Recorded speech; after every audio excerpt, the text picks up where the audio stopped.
pour ce qui concerne mon propos, c'est-à-dire du mariage de la relativité générale et de la physique quantique, c'est que la physique quantique, elle dit des choses sur le vide. Et en 2012, elle a montré que c'est grâce au vide que la masse est venue à la matière, avec le mécanisme de Brute, Engler et Higgs. Elle est arrivée là, mais cette masse est arrivée à la matière en deux temps. Il y a eu le mécanisme de Brute, Engler, Higgs, et puis plus tardivement, lorsqu'on est arrivé à la formation de la matière que l'on voit, la matière baryonique, il a fallu, c'est grâce au vide que les masses sont arrivées, que la masse des baryons est arrivée. Et donc, personnellement, je suis profondément convaincu que la matière sombre, elle est explicable par le vide quantique de la chromodynamique quantique. Alors, j'essaye, je travaille là-dessus. J'ai un papier qui en est à sa 6e version, que je n'ai pas réussi encore à faire publier, parce qu'il me manque encore des éléments, mais je suis à peu près convaincu que je suis sur la bonne voie. Voilà.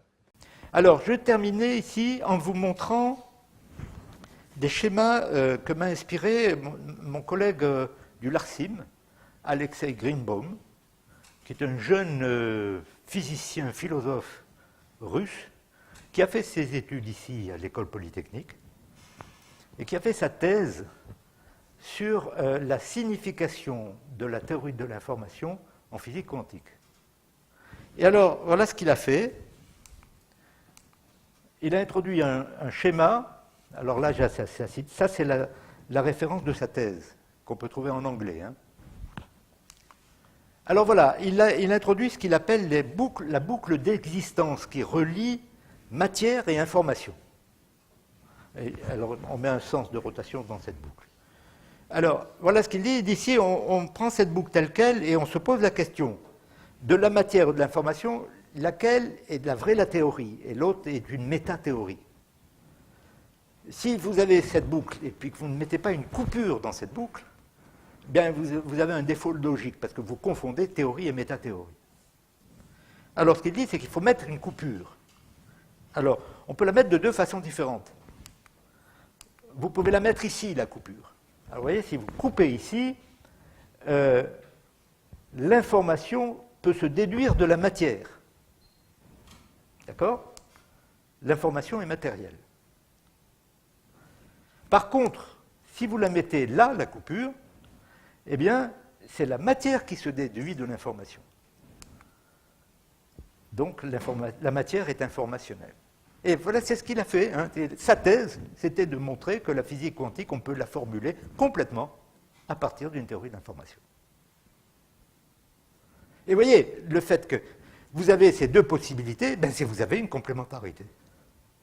Vous avez une complémentarité action-information. Alors, je me suis amusé, alors maintenant là, je vais terminer sur ça, je me suis amusé à généraliser ce schéma avec 3 quantas. Alors voilà, j'ai la matière. Là, maintenant, j'introduis, en plus de la matière de l'information, j'introduis l'espace-temps. Et donc, ça m'amène à généraliser la complémentarité à 3 pôles. Alors, on va voir comment ça se passe quand on met la coupure. On peut la mettre de plusieurs façons. On peut la mettre ici. Alors ça donne que l'espace-temps, vous voyez, l'espace-temps est matériel par l'intermédiaire de l'information. L'espace-temps matériel par l'intermédiaire de l'information, c'est quoi? C'est le vide quantique. Dans une théorie de jauge, l'espace-temps peut être considéré comme le vide quantique.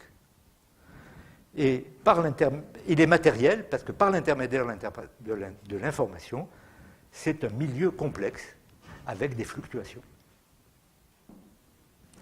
Alors, on va faire une deuxième coupure.